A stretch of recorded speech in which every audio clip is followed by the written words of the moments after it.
Hello everyone, welcome back. I have another review today. I have the M416 CQB Camo. This is one of the oldest weapons in the game. I cannot believe I haven't reviewed it yet, as can many of you. So today I am finally getting around to this weapon. It's been requested by you guys for about 3 years now. I've just been a complete lazy ass with getting around to it, so I decided not to be a lazy ass anymore and finally do this weapon. I will be comparing it to the M4A1 SOP mod. In my opinion, the closest weapon to it, although I am a heavy supporter of the SOP mod, not the M416 CQB Camo. Granted, I still think they're both kind of noobish weapons, but what can I say? I gotta pick one or the other. So without any further ado, I'm going to go into the stats of both of these weapons.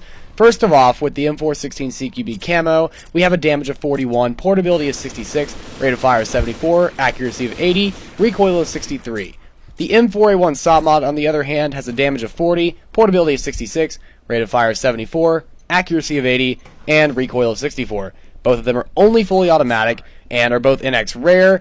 Ammo capacity 30 of 90 on both weapons. Pretty much everything is very, very similar to both of these.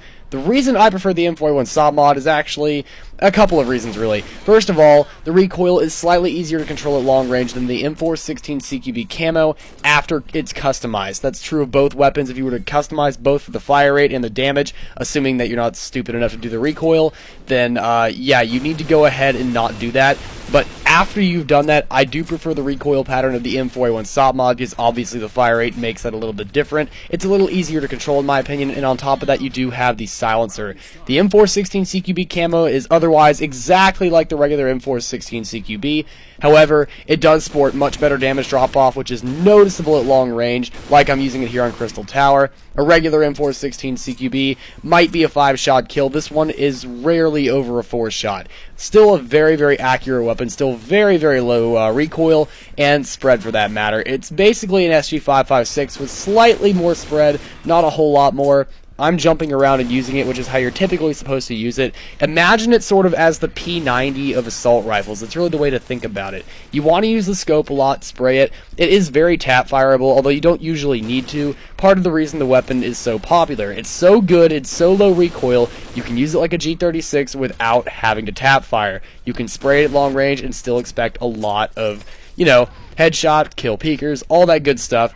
And the M4A1 SOP mod is more or less the same way. They both have about the same damage drop-off. I think the SOP mod might be a little bit worse in that category, but I might be wrong about that. Haven't done extensive testing next to each other, like just kind of side by side.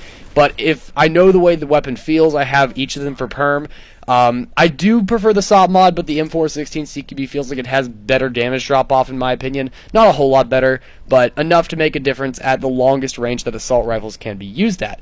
Now, how can you get a hold of an M416 CQB Camo? You can get this weapon out of the supply crate Mist in, the Mega Mist crate, the transport locker, which we haven't seen in years, the supply crate Mist Delta, the Mist uniform, the Mist Infinity case, and the supply crate Mist SVS, which is Spiders vs. Scorpions for those of you who don't know. That's a case that comes around every time that event, the Spiders vs. Scorpion event, comes around. Do I recommend getting this weapon? That's really up to you. Honestly, I don't find the weapon very fun to use, which is why you never see me use my SOP mod or even any similar weapons in my YouTube videos. The only low recoil weapons I typically use are the SG556 variants, just because they're kind of fun to use.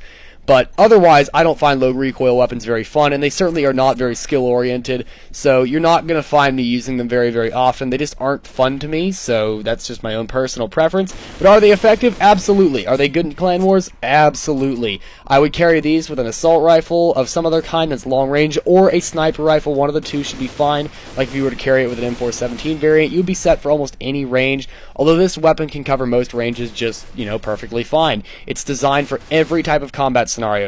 Not to mention it is customizable, so all those stats I mentioned earlier, the damage will go to 44, increasing the base stat. The rate of fire will go up to 77, very, very fast for an assault rifle.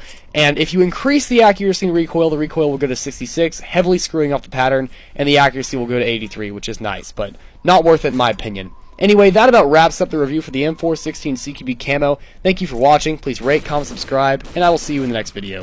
Shadowlance, out.